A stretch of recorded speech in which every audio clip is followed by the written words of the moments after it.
અવશિષ્ટ પર્વત. ઘસારાના બળો સામે ટકી રહેતા શેષ ભાગોમાંથી અવશિષ્ટ પર્વત બને છે. એના ઉદાહરણો મારો મિત્ર માહિત કહેશે તમને. તેના ઉદાહરણ ભારતમાં રાજમહલ અને અરવલ્લીમાં આવેલા છે. અમારા પર્વતનું નામ છે ગેડ પર્વત. બંને બાજુથી દબાણ આવતા પર્વતીયો કે ગેડ પડે તેને ગેડ પર્વત કહે છે. જે અમે બનાવ્યો છે. આના મુખ્ય ઉદાહરણો મારો મિત્ર કિશન કહે છે. આના બે મુખ્ય ઉદાહરણ છે. પહેલું હિમાલય અને બીજું ઉત્તર અમેરિકા છે. પર્વતખંડ કહેવામાં આવે છે. જમીન હોય, જમીન સીધી કમ્પ્લીટ હોય અને શાયદ ખાડા જેવું હોય, એને બે ભાગ ઉપર હોય એને પર્વતખંડ કહેવામાં આવે છે. મારો મિત્ર રાજુ કહેશે. અને લીલગારી અને મધપુરો. આ છે આંતરપર્વતીય ઉચ્ચ પ્રદેશ. આંતરપર્વતીય ઉચ્ચ પ્રદેશ એને કહેવામાં આવે છે કે જે ચારે બાજુથી ઊંચી પર્વતમાળાઓથી પૂર્ણ રીતે કે આંશિક રીતે ઘેરાયેલ ભૂમિભાગને આંતરપર્વતીય ઉચ્ચ પ્રદેશ કહે છે. તેના મુખ્ય ઉદાહરણો બે છે.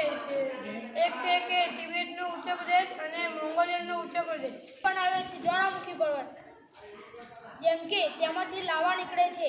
તે લાવા નીકળે છે ત્યારે તે શંકુ આકારના હોય છે, એટલે તે એક બાજુ એકઠા થાય છે અને જ્વાળામુખી પર્વત બને છે.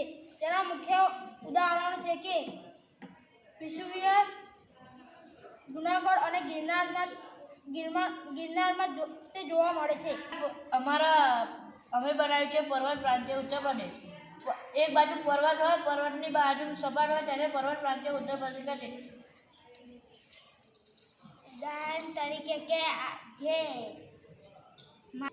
ભારતીય પર્વત કહેવામાં આવે છે, ઉત્તર પ્રદેશ કહેવામાં આવે છે. અમે બનાવ્યું છે ઉપસાગર. ઉદાહરણ તરીકે અમે બનાવ્યું છે ઉપસાગર. ઉપસાગર એટલે કે દરિયો કે મહાસાગરો કરતાં નાનો સાગર, તેને ઉપસાગર કહે છે. તેના ઉદાહરણો રોશની કહે છે. ઉદાહરણ તરીકે ભારતમાં બંગાળનો ઉપસાગર તે તેનું શ્રેષ્ઠ ઉદાહરણ છે. અમે બનાવ્યું છે ખંડીય ઉચ્ચ પ્રદેશ. હલનચલનથી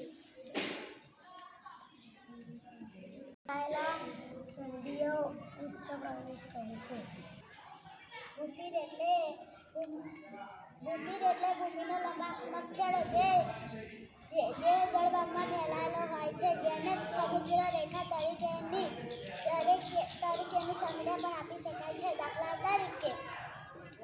તરીકે કન્યાકુમારી ભારત અને કેપ ઓફ ગુડ આફ્રિકા. જે ભૂમિભાગ ચારે બાજુથી જળ વિસ્તારથી ઘેરાયેલો હોય તેને ટાપુ તરીકે ઓળખવામાં આવે છે. ઉદાહરણ તરીકે લક્ષદ્વીપ, અંદમાન નિકોબાર, શંખોદ્વાર, બેટ દ્વારકા, પિરોટન, નરા બેટ, પીરમ બેટ, સિયાર બેટ વગેરે. અમે અખાત બનાવે છે.